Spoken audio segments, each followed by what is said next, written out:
Hello, everyone. My name is Lisa Allen, and I am one of the co-directors of the Notebooks Collective. We are a virtual literary art space focused on community, connection, and continued learning. We have future events listed on our website, including our next Write Together on July 27th, where we will hold space to dedicate to writing for 1 hour. The Notebooks Collective believes that Black Lives Matter and acknowledges that as a virtual organization, our offices are on the unceded lands of the Kickapoo, Massachusetts, and Pawtucket tribes. Native peoples across the world continue to persevere and celebrate their cultures, and we encourage you to support Native writers and artists. Since our events are attended by people all over the US, we encourage you to use this map to see what Native land you live on. We're going to drop that link in the chat. This evening, we are so excited, and we are here to celebrate the work of Jessica Cuello Jan Beatty. The event is structured as follows. Each poet will read for about 10 minutes to begin the event, and they will read a poem to end the event. What happens in the middle is in the hands of Jan and Jess. If you have a question to ask, simply DM one of us, either me or Becca Connors, and we'll flag it for our guests. And now, Rebecca. Thank you, Lisa, so much. When Lisa and I began planning this project over a year ago, we had the same vision. Our hope was to provide a non-competitive space, a space where people at all stages of their writing life could feel welcome and bolstered by the creativity they see in others. We also wanted to give creatives the time and the platform to talk about what they really feel inspired to talk about, along with a reading to promote their work. And honestly, another reason for doing this is slightly selfish, but selfish in a way that nurtures us. We get to participate in the events we host, and we get to revel in the curiosity, the motivations, and the practices of being a poet. We are so honored to host Jessica Cuello and Jan Beatty for this conversation. We are so grateful to them for their time and for sharing their work with us. Both of them are fierce writers about womanhood, exploring themes of the body and autonomy, the changes we experience as we grow from child to adult. We are just as excited as any of the guests here tonight because we don't know what will happen, and we can't wait to learn from these two talented people. Today, Jessica will be reading from Liar, which was selected by Dorianne Laux for the 2020 Barrow Street Book Prize. Her manuscript, Yours, Creature, is forthcoming from JackLeg Press in the spring of 2023. She is also the author of Hunt and Pricking. Jessica has been awarded the 2017 CNY Book Award, the 2016 Washington Prize, the New Letter Poetry Prize, a Saltonstall Fellowship, and the New Ohio Review Poetry Prize. Whew. And most recently, as in this month, she won the Nina Riggs Poetry Award for her poem, At 5, I Burned Down My Grandmother's Bathroom. She is a poetry editor at the Tahoma Literary Review and teaches French in Central New York. Jan will be reading from her book, The Body Wars, which was published in the fall of 2020 by the University of Pittsburgh Press. In a New York Times review, Naomi Shihab Nye said, Jan Beatty's new poems in The Body Wars shimmer with luminous connection, travel, a big life, and grand map of encounters. Her 7th book, American Bastard, won the Red Hen Nonfiction Award in 2021. A new chapbook, Skydog, was released in May 2022 by Lefty Blondie Press. Other books include Jackknife, New and Collected Poems, winner of the 2018 Paterson Prize, The Switching Yard, Red Sugar, Boneshaker, and Mad River, winner of the Agnes Lynch Starrett Prize. Jan has worked as a waitress, an abortion counselor, and in maximum security prisons. For 15 years, she was director of creative writing at Carlow University, where she ran the Madwomen in the Attic writing workshops. Please help me welcome Jess and Jan. Does it move to me now? Okay. Thank you for that introduction, Becca and Lisa. Thank you so much for having me. Jan, thank you for agreeing to join me. It's such an honor and a treat for me. And I love the vision for the Notebooks Collective. Thank you for sharing that with everyone. And I'm so glad you both introduced yourselves to me at AWP. And that's why we're all here. It's so wonderful. So as you said, I'm going to start off with liar. And even, gosh, even like 3 weeks ago, I could see the screen without my glasses, and I don't know what's going on, but I can't see it anymore. It's a big change. And I thought I would begin with that poem you mentioned that won the Nina Riggs Award a couple weeks ago. At 5, I burned down my grandmother's bathroom. The first time I met my new family, I lit a match in the bathroom. I wanted to make a flame. It was an accident. Downstairs, the strangers ate and drank. It spread from my hand to the toilet paper, to the fringed edges of the curtain. I tried to blow it out in a panic. It flamed and grew. The shower curtain melted. Surrounded, I shook the knob. The fire grew. I called out to my new cousin. Her name was new to me. Please open the door. Sirens came to us. I stood apart. It was Christmas. The firemen dragged hoses through the snow up the stairs. They questioned me. I lied like an orphan. We found this match, they said. I shook my head, kept my lie. My grandmother never questioned me. She told my mother to hug me. Arms touched me. I ate. I slept in a bed inside the strange house that I had burned. My new grandmother repainted the bathroom in yellow with a flower pattern. My brother sang Pyromania at me for years afterward. Get up, gather round, we're gonna burn this bathroom to the ground. I kept shame. 40 years later, the same yellow flowers were on the wall in her shower. My grandmother was 100. She forgot we weren't blood relations. She said, Jessie, you inherited my singing voice. I was hers. Her last day on earth in the hospital bed, she hid behind the stove in her childhood row house.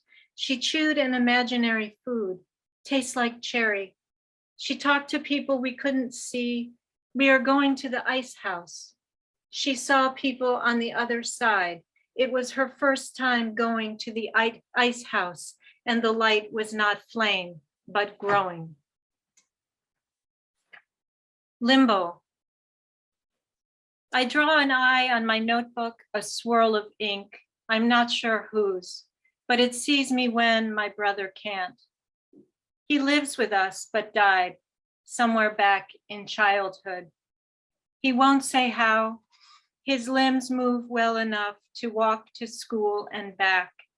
I've seen his vacant eye, seen him in the hallway in his same sweatshirt. He won't pronounce my name. He skips the I, he shuts his door. We once were close, walked hand in hand. Pre-language, we shared a bed. My notebook I is more alive than he. Grain of paper, welt of ink. It sees more than a dead boy. And because he does alive things, like sleep and eat, I can't mourn.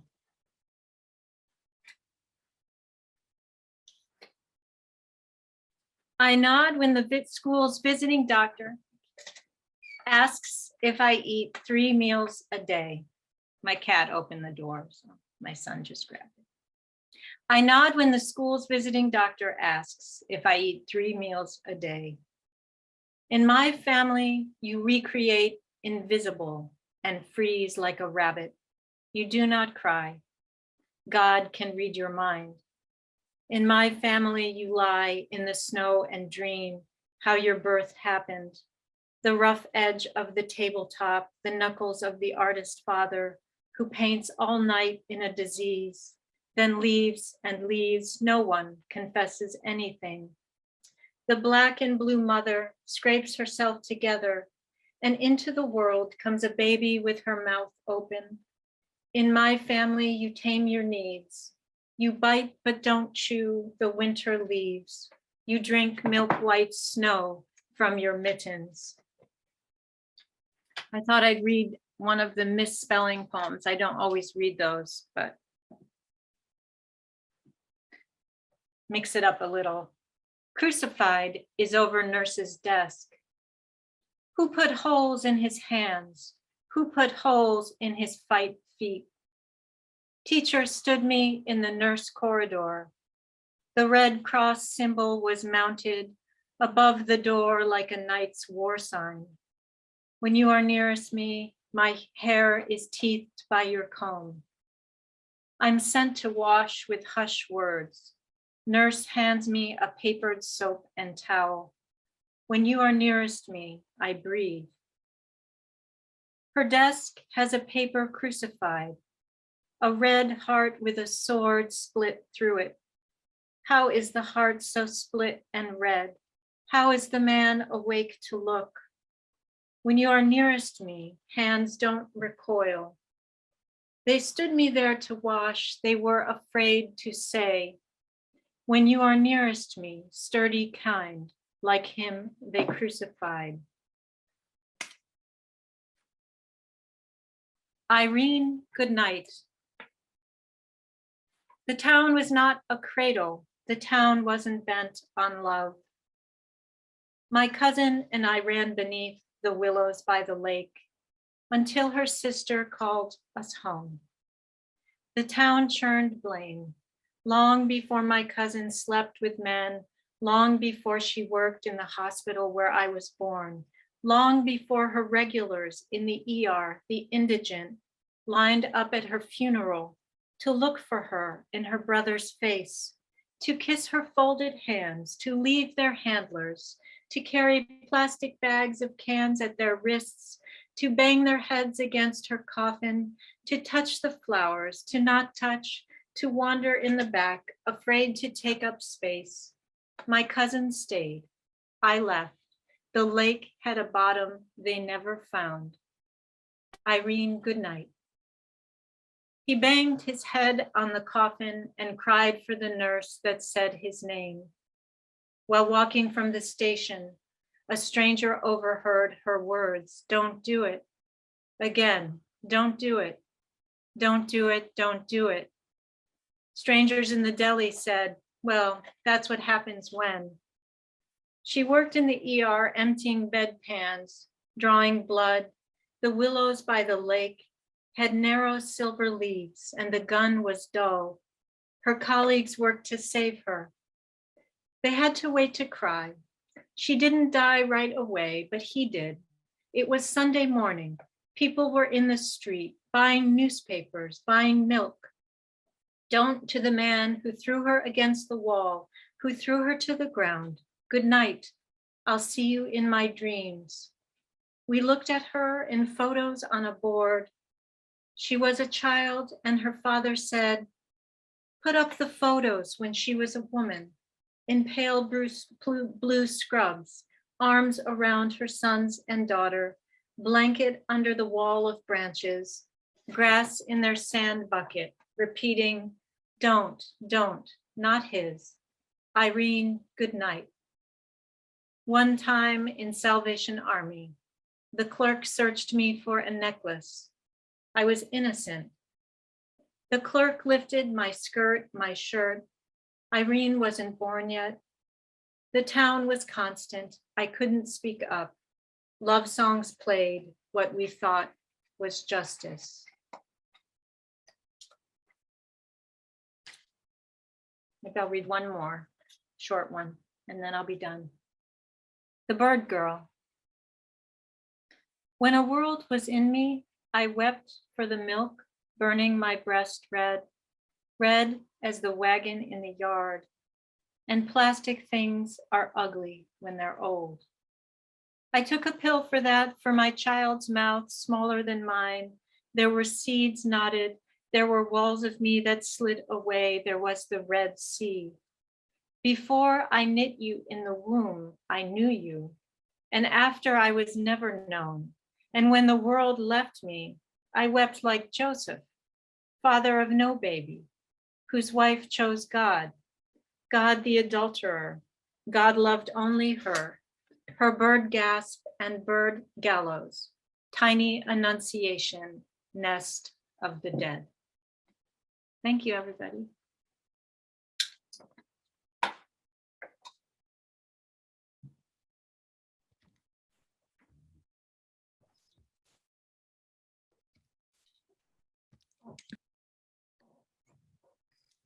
Well, that was great. That was wonderful, Jess. I'm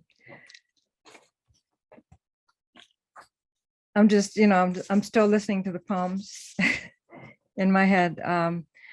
Thank you so much. I'm so excited to read with Jessica Cuello, and I want to thank the Notebooks Collective, Lisa and Rebecca, and I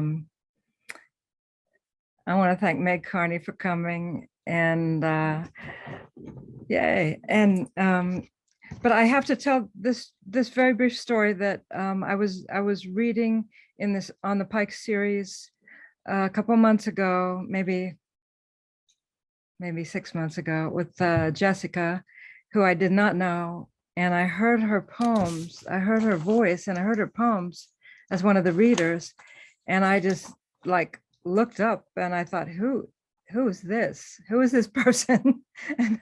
and what are these poems? And I was stunned by these poems, as I imagine many of you are right now. And I got in touch with Jess after the reading, which is something I don't do. I just don't do.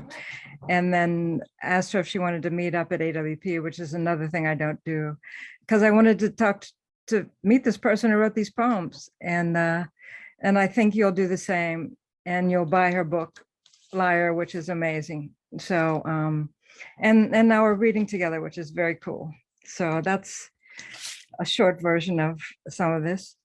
So I thought I'd read a couple poems here from The Body Wars. And it's my latest book from the University of Pittsburgh. Here it is here. And it's also hiding back there on the wall. This first poem is about when people die, and when people die and then they seem like they're still here. And I like that. I mean, if it's someone that you like, when they seem like they're still here, and it's a way to be with them. So I keep writing these poems about my father, who I was really close to. This is called My Father Disappears into Flowers. The apple tree in the backyard with white waterfall blossoms.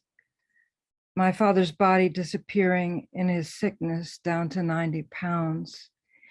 His hat floating on his head. My father falling into the clothes rack, trying to buy smaller pants to fit. He's not gone. The air heavy with waterfall, and him vaulting down the front steps in spring.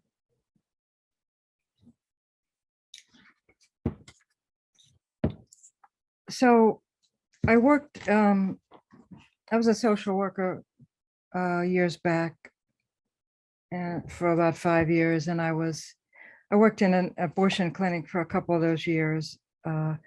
So I'm going to read a couple poems related to abortion, definitely thinking of, the obscene attacks on women's bodies right now, which is not new, but it's worse. This is called Hot in the Striped Boy's Heart. It's hot in the loading bridge, hot in the birth canal. It's hot in the striped boy's heart. We're two women driving to DC for an abortion in my beater sea green Le Mans with the sex, drugs, and rock and roll sticker on the bumper. It's hot living in my car with a mattress in the back, the windshield wipers disintegrating, and so it's raining all the way to DC. And my friend is terrified. Let it go too long with a guy she loves, but he could care. And she can't face her parents. Borrowed money from the waitresses we work with, saline solution for a second trimester abortion. It's hot in the Silverman's t-shirt I'm still wearing from 6th grade with gold and blue stripes. Hot in the men's store buying my first real shirt with my girlfriend, Patty. I was a boy then, not yet a woman, following the sight lines from the silver hood ornament to the double yellow. hot in the Pontiac trunk of clothes and boxes and the cheap hotel in Silver Springs for the early morning procedure. Two women in their 20s out of state for treatment. Hot in this traveling altar, these bodies run amok. Body of light, body of doubles, body of never telling anyone, never seeing her again. Hot in my striped boy's heart in this car, dragging home with no talk, still bleeding.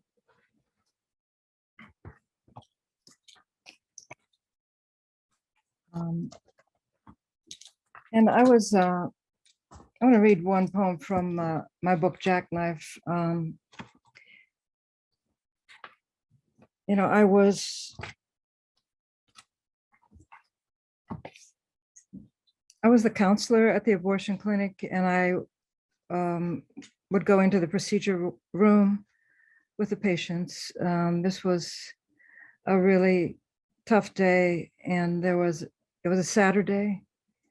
A 12-year-old girl came in for an abortion. This is called Abortion with Gun Barrel. The 12-year-old walks thin like a child, her hair alive in vibrating threads in the clinic light.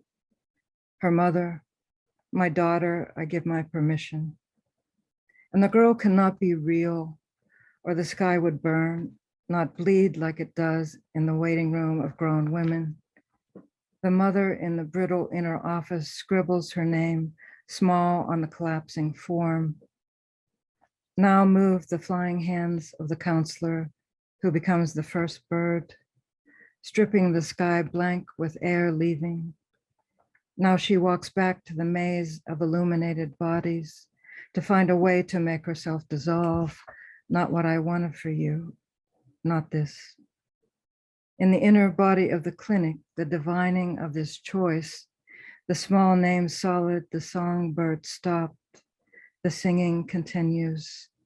I am the counselor.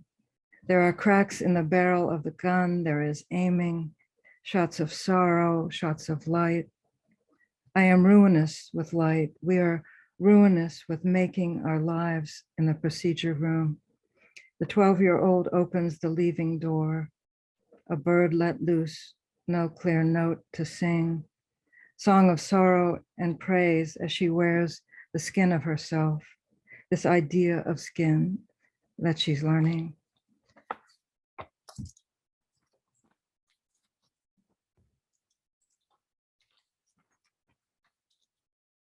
I thought I'd read like a brand new poem from, this is from my new chapbook, Skydog, which is just came out, and it should be easy to get pretty soon, from Lefty Blondie Press. And this is for anyone who's ever had any experience with the mental health system, which I think is probably all of us. I don't know. I hope it's all of us, because I mean, I'm a big believer in therapy. So this is called Psych Intake with Flames. The tests say I have a high IQ, but I have trouble walking around. There are pins in the air and so much pressure. The nurse says, have there been any changes? I've been getting stoned a lot, I say. I mean, your address, phone, insurance, she says. I ask my shrink if something serious is wrong with me. I think I'm a horrible person. He says, your diagnosis is that you are superhuman. I tell him I drink Pedialyte and like the texture of baby food. I'm freaking out. I can't even talk and eat at the same time. For years, I've been wearing men's clothes, even though I don't like men. Eli Cattleman gentleman shirts and ropers from King's Saddlery in Wyoming.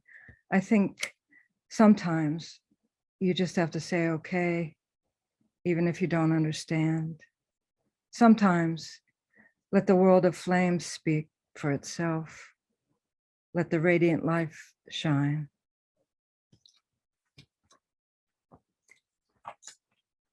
I'm going to read one more here, and let's see.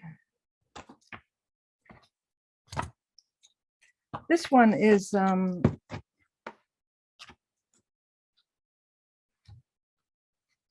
was born in this place called Rosalia Asylum and Maternity Hospital in the Hill District of Pittsburgh. It was a home for unwed mothers, is what they called it. And women would have their babies there and then leave the babies there. It functioned as an orphanage. And I was there the first year of my life. If you would look it up online, you would see some wild pictures. One of them is called the Playroom, and it's not the right name for this place, but it's called the Playroom, and it has like a bare bulb hanging and this metal carousel with chipped paint and these like drugged out babies on it. And so this is from that time. This is called Double Cut. I was double cut, once in the womb with a hanger, once when I came out. In the asylum, the hanging bulb of the playground kingdom birthed the hunger in me. Children staring in cast-off tees, the paint-chipped metal carousel was struck, stupid infants strapped in. The golden girl sits in her dirty diaper. She'll grow up a poet, loving suspension. You be the fat black crow. You be the driftwood. You be the poorest kid, dirty face. You be the crying one. You be the no name, strapped in and spinning. Thanks.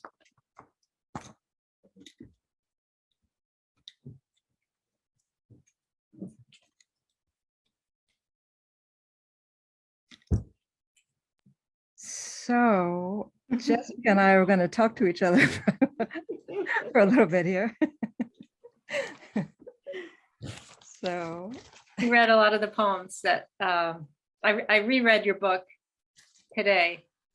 So some of those poems you read were poems that were in my mind. And I think it's on all of our minds, the abortion. yeah. So I was drawn to those in particular, I think.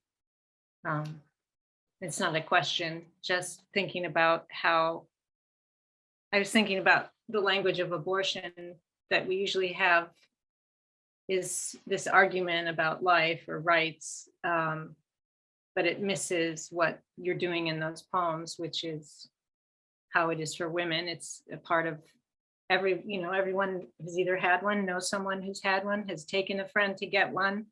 And, the potential for being pregnant is there so much of your life. And that part isn't really in the story, except in a poem. You have to go to poems to see it. Well, women know that story. Women know that story. I don't think men can't know it in a certain way. And, I think a lot of men don't know it. But yeah, I have a poem in my first book that's called An Abortion Attempt by My Mother. And because it was sort of imagistic in a way, I got some emails, a number of years ago from Right to Life people who thought I was saying it was an anti-abortion poem. And I'm like, no. But yeah. So, I think the poems that I'm writing now are maybe more, have more details and are more clear in that way. And yet, people can, as you know, lay things on poems that aren't there and put into poems what are not there. But I wanted to ask you, Jess, about, I'm always stunned by reading your poems and listening, but by how you can have sort of like almost like a factual sounding voice when the voice is talking about some horrific things.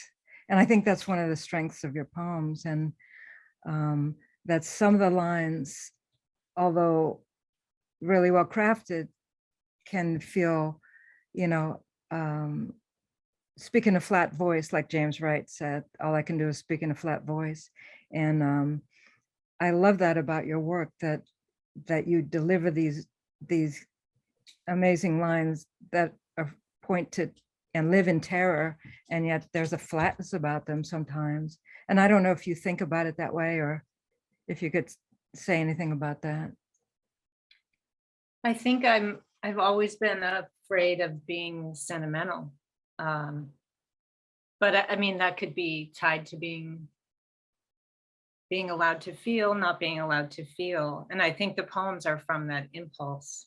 And I actually think that my next book, not the one that's already coming out next spring, but the one I'm working on, maybe it will be less flat.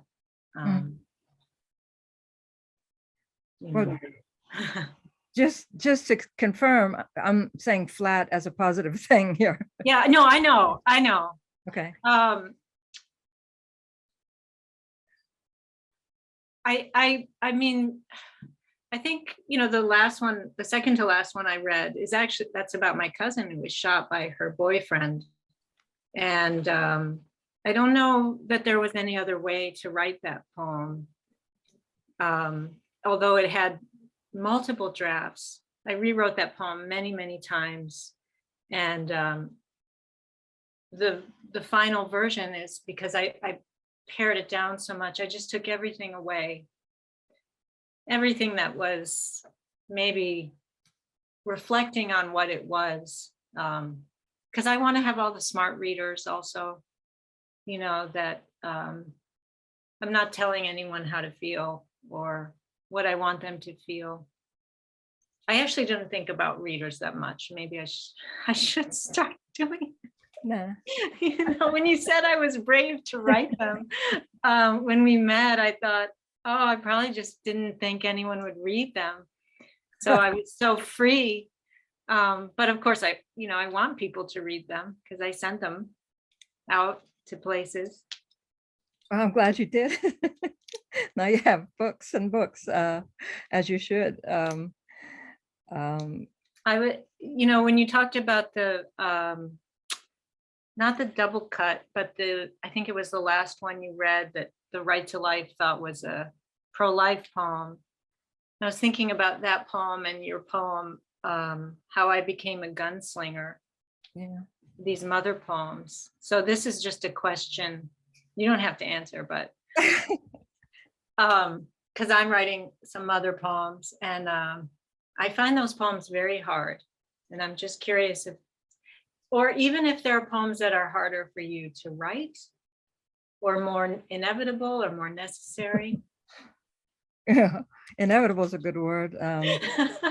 Yeah, I mean, oh God, I was talking to somebody yesterday, and another writer, and I said, without thinking much, I said, everything's about the mother, and it's like, and he said, yeah, it is. I mean, he happened to be an adoptee too. We were talking about that, but I think everything seems to be about the mother. And yeah, I've written so many horrible unsuccessful mother poems. I can't tell you. And and thankfully Judith Vollmer has stopped me from going forward with a lot of them. I was going to call my I think Boneshaker, I was going to be called Dear Mother Machine, at one point. And I kind of still like that title, but it's it's I think it's important to write the mother poems, whatever they are, for anybody, because we're not allowed to critique the mother, and we're just not allowed, and that's exactly why we have to. And but yeah, I find it very challenging to write the mother poems, and to not just go off the rails and write bad poems about it, because it's hard for me to I have so much anger and deep feelings there that I'm just not to be trusted. And even when I was teaching the Madwomen, when someone would bring a mother poem in, I would say, I can't really comment on this one, because I can't focus. I can't separate myself from that, and because there's that thing in workshop, and I also think in poetry and in life where everybody wants to make things nice. And I don't think you have that issue, but a lot of people do, including poets. And it's like, that'll kill a poem. But I might go too far in the other direction, especially with mother poems. And I mean, I find it so, it helps with loneliness. I look for those poems. I gravitate towards those poems when people aren't afraid to be dark, and it doesn't end with an epiphany and everyone's comforted, because I don't find those poems comforting, because nothing, those poems belong, but they don't help me, because I feel alienated by them. Mhm. And it's like all my playlists, when we go on a family trip, my son's like, Mom, we're not going to listen to your sad playlist for 2 hours, but my sad playlist feels good, Yeah.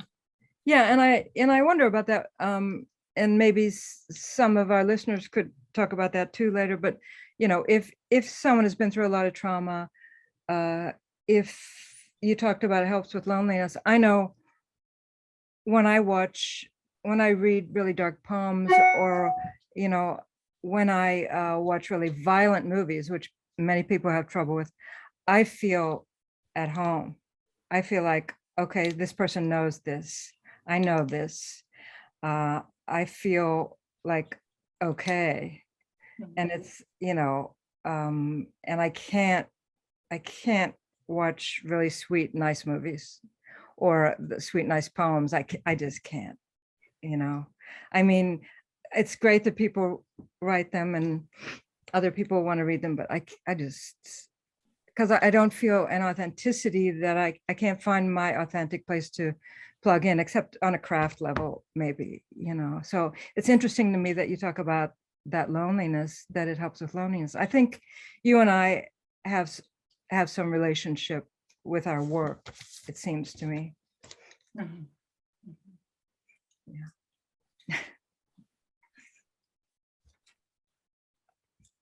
I also wanted to, I'm just going for all the big topics, abortion. Yeah. But the other one that resonated with me a lot is the bleeding. And I Yeah. heard you read the bleeding poem at the series where we first read together. And I have a couple poems about menstruation, just for everyone out there. That's the bleeding, I mean. I have a couple poems about it that I haven't published. They're not ready. But your poem, I'm sure I've read this before, but I feel like I never read this before, this idea that felt so true to me about how our bleeding, or our lack of bleeding, or absence of bleeding is so connected to the emotional life. And I feel like that was never said. I mean, it's just in a drawer, shut away. Yet this is something that's maybe happening every month. It's something that, or the absence of it, that we all live with this and think about it. Everyone who menstruates, or used to menstruate, or once menstruated, or and that poem, I actually started going back to some work that I had left a little bit, because it was I never, I know people say they need permission. I never feel like I need permission, but it always helps me to see someone doing that. So I love that, what you did in that poem. And I'm like excited to work on some bleeding poems, because it's actually a strange part of my life that I think about, and it's all internal and it's not shared, Yeah, exactly. Are you talking about the Body Wars poem? Yeah, the opening poem. Yeah, because I'm going to read that as the last poem. Oh, Perfect. good. Oh, this is Becca. I was about ready to be like, could I jump in here and ask you to read it, or what it's called? But if you're going to read it at the end now, I'll look forward to that. Yeah. Well, I mean, exactly what you said, Jess, about what we're all walking around feeling and thinking about, but not putting in poems. And, you know, that's, if we could get that into poems. I mean, I remember as a grad student writing this poem about menstruation in Lynn Emanuel's class, and her telling me, you know, this sounds like the 60s. Don't write about that anymore. And I'm like, oh, and it's like, I mean, I stopped for a while, but I just didn't know how to write about it yet, really, about bleeding. And really, if I had a male teacher, that would be a different thing. You know how it is with male teachers. I mean, that's why I went in grad school. I walked down the street and joined the Madwomen in the attic to be an all woman classroom, because I'm not going to turn in the poems I wanted to turn in to a male teacher. I'm not going to do it, because I had some bad experiences with that. And there's a vision that's not there, you know, I've been working on, I'm trying to work on this poem, maybe a book of essays about the bodies of unknown women, or no, I think it's the unknown bodies of women. And it's all about that. It's about everything we're walking around with and we're not talking about. And we're, we all know this, that because of conversations with our friends, that we have so much richness and so much to say, and we have great conversations. Putting it down on the page is another matter, and it's terrifying. And yet I think just that's one thing that you're doing. You're putting down these things that are scary to put down. And I really admire that.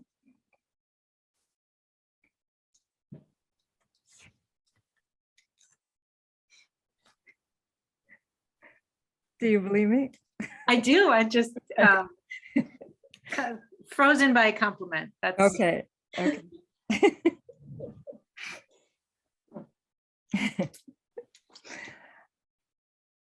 I have a question for you about your poems. So, I'm noticing with all the terror and the violence in your poems, that God shows up a lot, and salvation, this idea, or maybe moments of salvation, or the crucifix.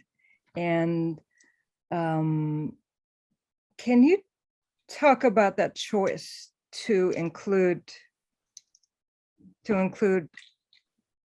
all this God in this? I mean, I know in the last poem, God was an adulterer, but is the choice to put God in these brutal poems? I mean, that's there. It's no one. I've been wanting someone to ask me about that, because I feel that there's a spiritual seeking in the poems, and it is kind of a personal. I've always been interested in God and what God was, and it goes. I think speaking about loneliness and deep loneliness. Even when I was very, very little, I had these experiences that, for lack of a better name, felt like God, felt like experiencing something outside of the self, like in a moment of sadness or deep loneliness, that I left myself in a kind of ecstatic way. And I remember that when I was really little, like I've tried to write an essay about it. Hasn't worked yet.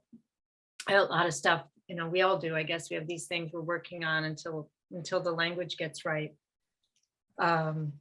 This is so nerdy, but when I was 7, I read the whole Bible because I thought maybe there'd be an answer. I was trying to figure out what life was about, and it seemed like an answer. But I think with your question about the violence, I think there's, for lots of people experiencing violence, there's that question of, where is God? It's an old question. I mean, it's thousands of years old, but like, what the hell? What the fuck? Where's God? Why isn't God present? But I do believe in that presence also. So I'm a fan of George Herbert. Like, I like to read George Herbert. It feels so good to me to read Herbert's poems. I don't know, what did you notice about it? Anything in particular about the perspective or? In your poems? Yeah. Well, I was just surprised at times to have God come in, because it didn't seem like he or she was around too much, And I was thinking of, when you asked that question, I was thinking about your poem with a person, cat, oh yeah, calls you up in the middle of the night Yeah. about Jesus, yeah, and you're like, in your mind, or the narrator's mind, I don't believe that. yeah. Is Jesus the Son of God? And I said, yeah, sure. It's like, because I couldn't take it anymore. But yeah, I mean, I think that it would be, when you were talking, I really think it would be really interesting if you wrote an essay about that. It sounded really compelling, or a memoir maybe would be better, but there's so much there when you're talking about deep loneliness. And I mean, I've tried to write, maybe we're related somehow, but I've tried to write this poem about, I used to ride the bus when I was a teenager with the Bible. People who know me would be shocked to know this, but read it, because I was fucking lost, and I would just I was trying everything I could think of, just to find something. And I've tried to write about that unsuccessfully so far, but good news for modern man. Yeah, I think that made it into one of my poems, but yeah, that and poems about the deep loneliness, I think would be very interesting. I mean, I'm sure there's a lot of poems, but I don't know about deep loneliness that, I think there's more to write there, for everyone, but because it's not something maybe we talk about all the time. No, I think there's a shame with loneliness, Mhm. that you're not supposed to be lonely. There's something you should be ashamed of. I was So you're actually, supposed to be grateful, yeah. whoever And you that are. if you're lonely, what are you doing wrong? There must be something wrong with you. I was going to ask you, it's a little bit connected, but in the Body Wars, so many of the poems are about the journey and encountering a stranger, which also feels a little bit connected to what we're just talking about. And there's so many of these tender moments where the narrator in the poem is there's two beautiful ones with cab drivers, where the narrator goes to a forest, there's the cab driver, and then the cab driver heard the book. But people in an airport bar, and many of them have this transcendence, not religious, but there is still that old idea about love. These poems are often ending on love, when we meet the stranger and there's an openness. I don't know what my question is. I mean, a couple things, like you can just talk about it, but then I also wonder, is that a kind of openness that's a part of you? Maybe that's too personal, but or that you grew into. and then talk about it in the poems too. I mean, I'm curious about all of it. Well, yeah, I mean, I don't know. I mean, except that I just know that I am compelled to leave town all the time. And I feel a lot of freedom in talking to strangers.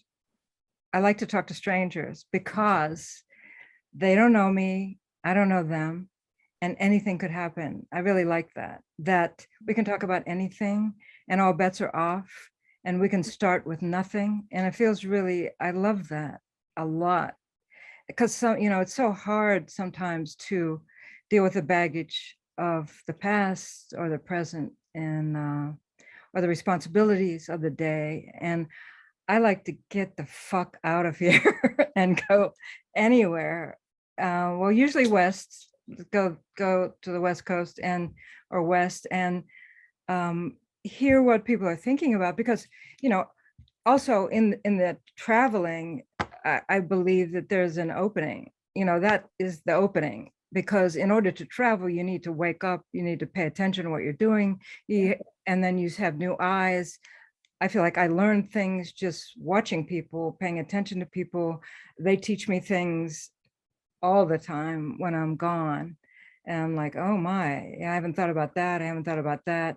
Because, I can get into a walking sleep at home, or I can get into a zone where I have deep loneliness, or I just get stuck at home. But when I leave, everything just becomes awake. Yeah. And I'm really, I mean, it's painful. It's painful to leave. It's hard to leave. It's hard to tear away, and yet there's always something great that happens. And I love cab drivers. I don't know, I love them. Not Uber drivers. And I'm worried I'm not going to have cab drivers anymore, but I love them because they've seen so much and they have hard lives, and I want to hear what they have to say. I want to, it's a learning experience. So yeah, I was looking at my books. I'm like, I'm in Wyoming, I'm in Florida, I'm in California. I'm like, what am I writing about? But I'm like all over the place. And I know that, and it's, that's just, and I've been in Wyoming a lot, the most Republican state in the country, which is terrifying, but it's the most beautiful. It's so beautiful there. And yet, talking to people in Wyoming who I'm sure may have some different views than I may have, but I can learn from whatever they're thinking about and working on. And I don't know, I just think that's the openness is in the travel, not necessarily in me. It's in the going. And I think I wouldn't have any books without that. I feel like, it sounds dramatic, but I feel like I wouldn't be alive without leaving, even It's when almost like a meditation, because you have to be present. Yeah. Yeah, you can't get lost. You have to notice where you get off. And, I think that if I go for a hike in the woods, like I have to think about if I'm going to trip on a rock and you have to pay attention to people, and you can't be lost in your head. You have to look at other people. You have to have a body. Yeah. You have to get back in your body and do things. And you love trains too. Yeah, I love trains. I love trains too. Really? Well, maybe we should go on a train ride. Okay. I'll do it. That would be fun. It would. Jan? Yeah. This is Becca. We actually have a question for you.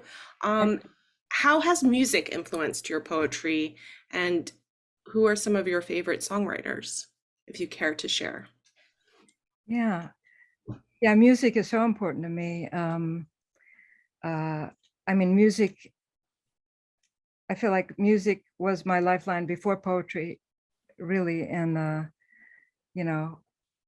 I was just, old enough to have been carrying around a transistor radio all the time, but I was like, always had a radio and just was listening. And you know, again, it was an access to other worlds. But I'm still, you know, obsessed with music. And I'm thinking of, you know, I mean, the cover of my book, Skydog, is a skeleton playing steel guitar. And this guy, Carlos Hernandez, who did the cover, is really into music. And Skydog was Dwayne Allman's nickname. And so I have a poem about Dwayne Allman in there, but I have a lot of musicians and music in my books. But I mean, right now, Jess gave me this, can I say that? Yeah. Jess gave me this Townes Van Zandt t-shirt because I love Townes Van Zandt. And, you know, I listen to him and read about him. You know, I like all kinds of music, like all kinds, but I love blues a lot. But I like, you know, folk music. I like country music. I like anything. I mean, rock and roll, absolutely, but anything. You know, I'm obsessed, you know, by Jim Morrison, you know, and Jimi Hendrix. You know, I was born on Jimi Hendrix's birthday. You know, I think he was the best, but I don't know. There's so many. Gillian Welsh, you know, I love, you know, and I love Chris Stapleton, but I like a lot of, you know, I went to school in West Virginia and I didn't like country music till I went to school in West Virginia. And then I'm like, I get it. Like, I appreciate this, you know? So everything I love. And that's a transportation system, I think, like a train. You know, if you can't get away, you can get away with music. So, and my husband's a musician. My husband owns a music store. So that was a very good connection. And so he understands writing and is not gonna try to stop me from doing anything. I love that concept of music being another way to get away. That is very real to me. I'm breaking in because we have a question from Silvana for both of you. She would like to know, who are the women poets that you are most inspired by? Jess, why don't you go? Okay. Well, this question changes for me a lot. Actually changes from book to book. So if I take each of my books, I can talk about who was I reading when I was writing that book. And like my very first book, I was reading a lot of Lucy Brock Broido. And I feel like the book doesn't sound anything like her, but I feel like she's all over that book. When I was writing Hunt, I was reading Shane McCrae's book a lot. Liar, I think I just finished a lot of C.D. Wright. And I was reading Diane Seuss's ekphrastic book. But as I said, you know, I also like the dead poets. I like to go back in time and read, like for the poems I'm working on now, I've been reading some George Herbert. So he's not a woman. I just realized the question is about women. Now, who are my favorite? Well, Anne Carson is one of my favorites. Jan, take over. Okay. Yeah, we have some very different influences. I mean, I love Wanda Coleman bad, and you know, I'm obsessed. I have to say, obsessed with Diane Glancy. I can pick up any Diane Glancy book, and I feel like I'm inside a poem, inside a world, and even if it's a prose book of hers, and there's something about her work that just, again, transports. And I love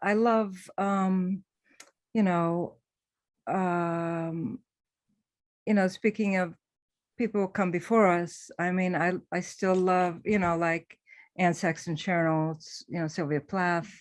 I was really obsessed with Plath starting out, and still, pay homage there and always will. Let's see. I know I'm forgetting people here. I think Anne Sexton was the first contemporary poet I ever read. Someone gave me her book in high school, and I was like, oh, wow. I sat up straight, I still have that book too. I think I was supposed to return it to the school, but I didn't. But yeah, Plath and Sexton, Sharon Olds, Marie Howe. Judith Vollmer, who has been my mentor for many years, who is brilliant. And you have to get her new book. It's called Sound Boat. It's so good. And wow.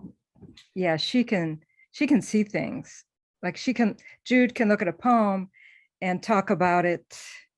She can talk about the craft and the intellectual movement and the emotional movement all at the same time. And I'm like, I don't know how you do that, but she's just so good.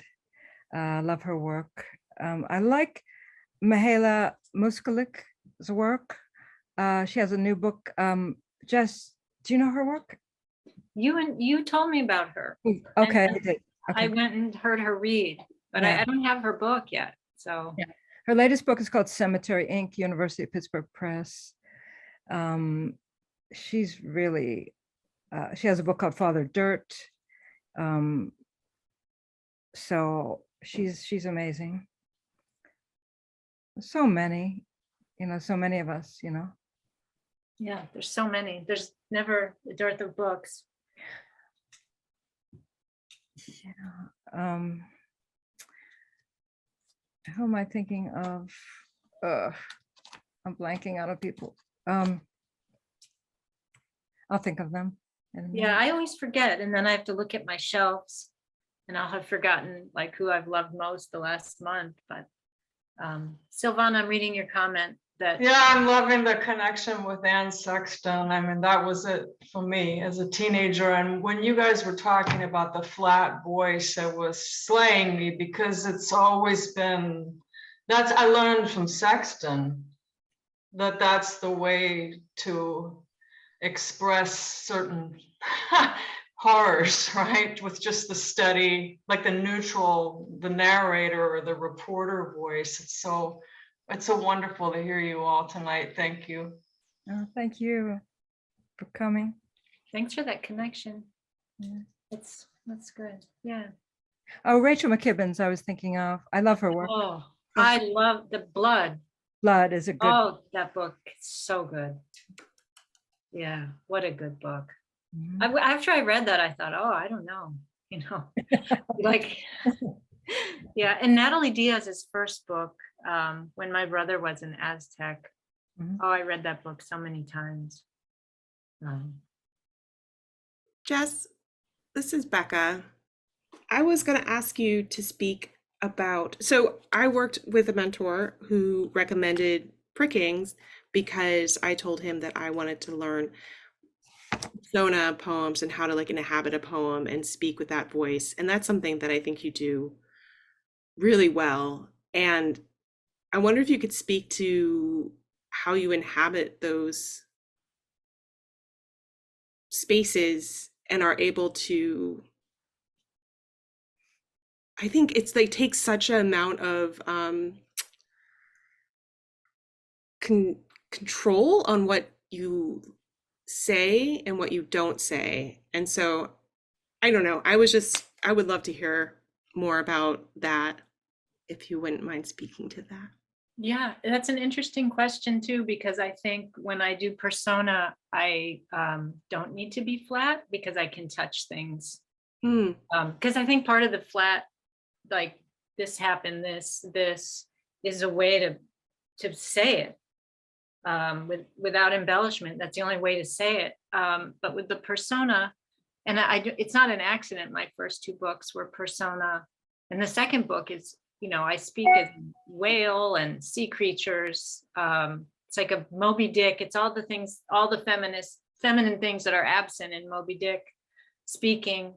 And pricking my first book, I was teaching in Texas in this classroom that had all these really old books from, the 40s and 50s. And I used to just look at them. And I found this book with photos from that region, the Languedoc, and they were so compelling. And I started to read the history, and I almost feel like it's a weird past life. I mean, that's not how I wrote the book, but I keep having these, I'm going to that region for the first time in the summer, and I feel really drawn to it. My grandmother is from nearby Limousin. But when I started looking at the photos, I will immerse myself in the history, in the reading. So I read every book I could find on that Esclarmonde de Foix, who was the mystic, but she was also kind of, she started a school and she led people to safety. She was this incredible figure. There wasn't a lot I could read, but I'll tend to, like, I have this Mary Shelley book coming out, and I read, 6 biographies about Shelley. And then I don't use, 99% of the facts. I just sort of put the facts away. And then I actually do feel like with persona, I never do a single persona. It tends to be something I inhabit, because I do feel like I'm imagining. I think it's the child in me, the child writer, where I get to imagine this person, but I get to bring in adult experience, which shouldn't be something we abandon as we age. But I really feel like I inhabited those people. I could see their lives, and I could feel the landscape, and I'm a very visual writer,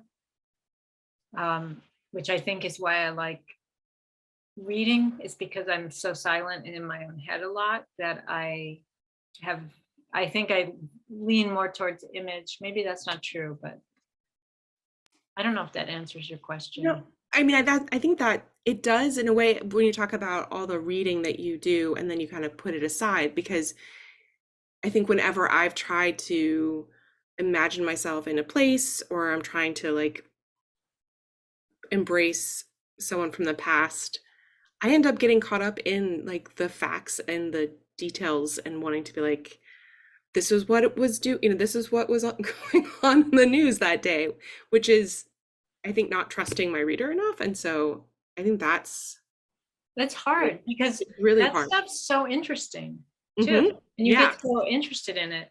And the Mary Shelley book, my mentor, I'm doing an MFA part-time, and I gave one of my mentors that book, and she said, oh no, this isn't a book, maybe a chapbook, it's just too informational, because I had so much in there. Mhm. And I was like, well, she's wrong, this is a book. But I really respect this person a lot. She's very smart. So I had a friend of mine do a tarot reading about what she said. And so I found some places where some of the poems I was too attached to what was informational, and I had to get rid of it. But there's a lot of notes at the back of that book, because Mary Shelley's life is fascinating. It's so interesting. And I would love to read it. Like, I would love to read poems that are lyrical, but that underneath them, there's this information. Mhm. That's not every poetry book I like to read, but when you're talking about women writers, Lucy Brock Broido's The Master Letters, and also her first book, A Hunger, they both have a lot of notes. She has that poem about the girl trapped in the well, and Birdie, and the house in Philly where the whole family was killed. And a lot of those little details in the back, I'll read the poem, I love the poem, I read the little notes, I go back. I don't mind doing that. I think notes are fun. Some people hate notes, but I love them.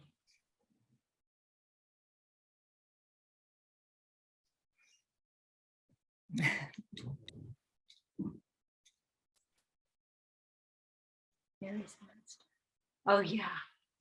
I was just going to say, oh, Meg put something in the chat about Mary's Monster by Lita Judge, a graphic biography that explores Mary's life. And so it's like a graphic novel or graphic biography, which is what she said. I just wanted to note that we have 15 minutes left. So I know that you wanted to end with some poems. So I was going to do a last call for any questions, because I really appreciate like what I'm learning this evening, and just it's just so lovely. But it looks like we should just maybe move to the reading, and then yeah, unless there's anything between you and Jan that you would like to talk about before we wrap up.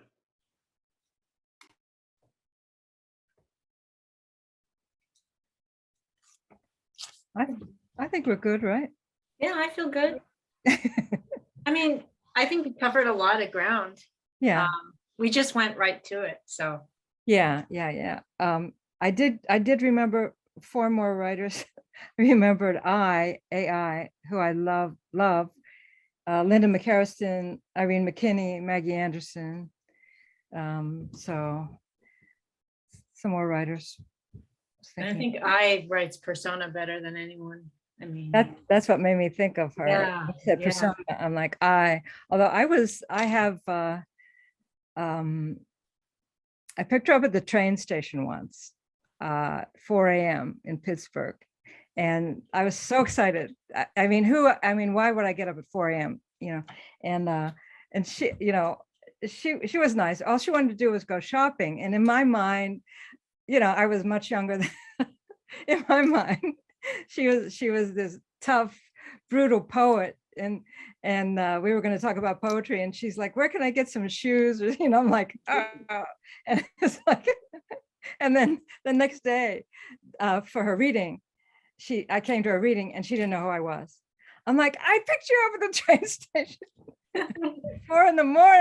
I should get some points for that. But, you know, I get it now. But back then I was like, oh, you know, well, it's like when you meet all these poets, and that's another whole education, you know, as you know.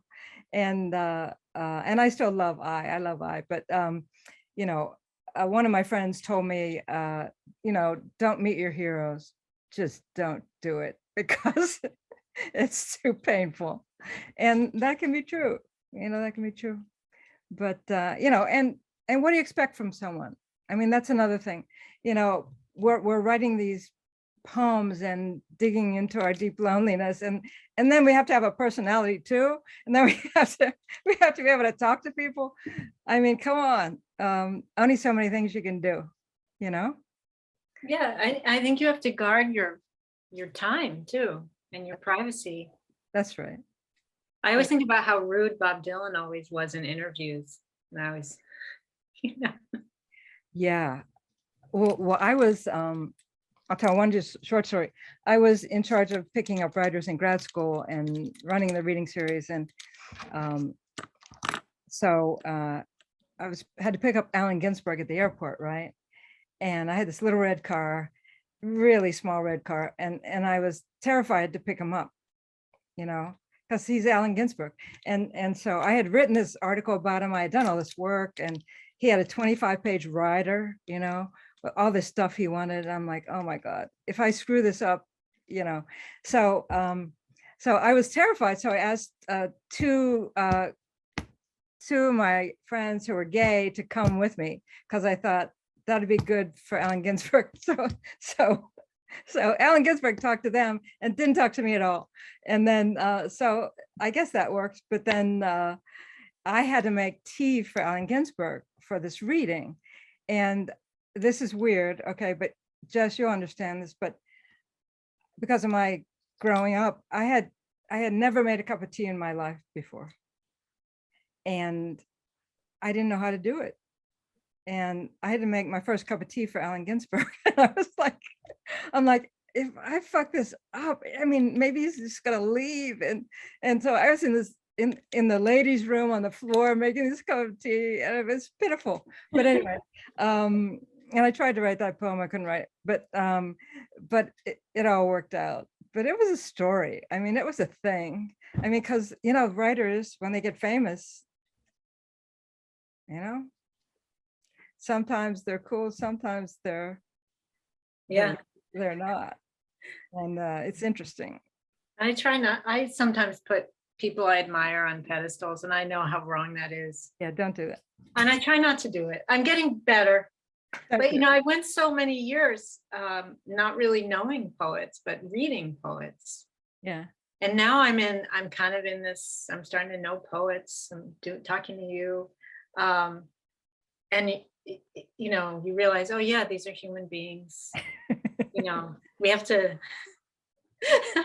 flawed human beings. Yeah. Yeah. You should be really good at writing poems. It doesn't mean anything else.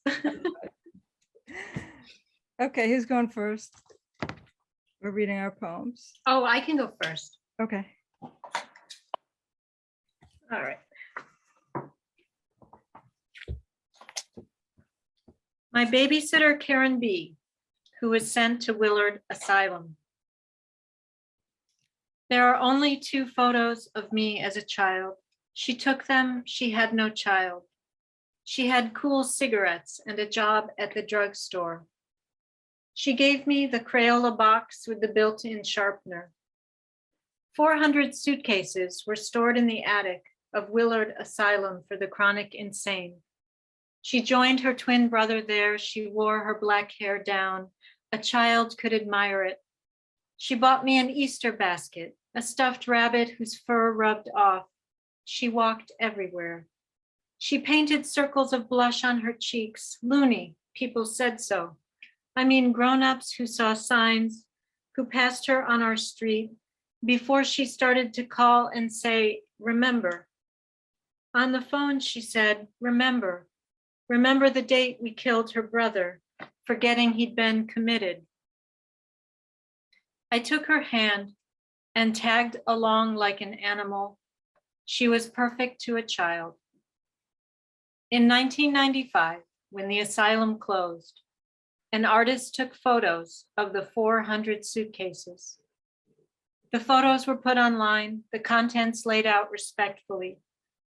In the open suitcases, belts, pocket knives, Lone Ranger cards, keys, ribbons, shoe polish, mirrors, pills, a fountain pen, bottle of glycerin, a zither, kit of needles, bread ration card, the Gospel of John, a letter. Each suitcase had a name: Lena C., Lillian L., Mary T., Gloria P., Cassie M., Francis T., Marion R., Catherine S., Demetra Z., Ruby C., Anthony C., FJL, Viola G., Alice T., Carrie L., Karen B., remember.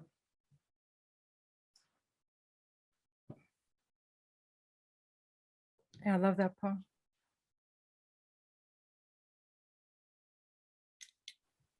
I gotta wait a minute. Yeah, that was one of the poems you read that night that I heard you. I'm like, oh my, it's beautiful. Okay. This is The Body Wars. I walked into the woods bleeding. I left the town and mourned. Midnight in Alaska, still light, and I was alone walking into the Sitka woods. It had been 1 year since I'd bled, and longer since I fucked anyone. I was propelled forward into the thickness, into the needles and dirt of Sitka spruce, and stupidly, not even afraid of bear. My father, the person I clung to, needed to stay alive, had died 6 months before. He was the only one who made sense in my body, and his leaving was the impossible thing. I didn't yet know my own wars and how to name them. So during my father's sickness, when I stopped bleeding, the gynecologist said, well, it's stress. And did I know that in World War II, the women paratroopers stopped having periods?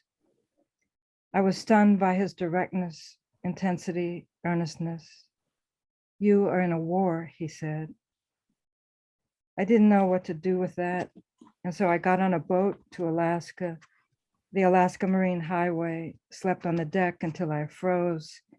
Then the shipman gave me a hanging bunk and slipped me food from the cafeteria. They said, you can sleep here, but watch out for the bow thrusters. I had no idea what they meant until the sound burst open and my berth swayed and it was time to get off.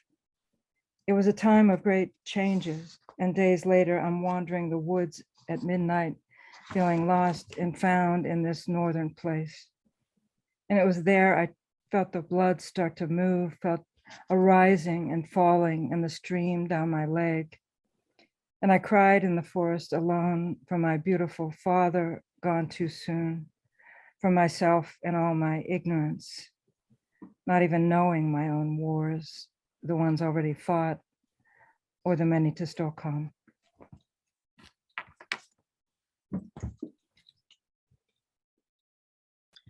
Now I'm the one who needs a minute before I do this last bit. What a phenomenal reading. Thank you both. I think I can say from everyone for really, really being here and going there and gracing us with all of this. It's amazing. We would like to unmute and let everyone give a round of applause to Jess and Jan for their work and their readings. Thank you so much. It's hard to talk right now, both of you. We have shared your books in the chat, and we're happy to put your social media and your websites in the chat as well. We also try to include those in our newsletter when we send them out. Folks who are here tonight, please buy their books and support them on social media. Also, please follow us, the Notebooks Collective, on social media and sign up for our newsletter if you haven't done so already. We'll put some links in the chat in just a second. Thank you so much for being here with us tonight, and we hope to see you at another event soon. Thank you. Thanks, Lisa and Becca. Thank Good you. night, everybody. Whew. Night. Bye. Bye, everyone. Thank you so much. Thank you. Good night. I enjoyed the Night. reading. Thank you. I love being on Zoom, but I always feel guilty for readers on Zoom when you don't get to hear everybody sighing and snapping and swaying back and forth. So I hope you know that was happening, even though it was muted for everybody.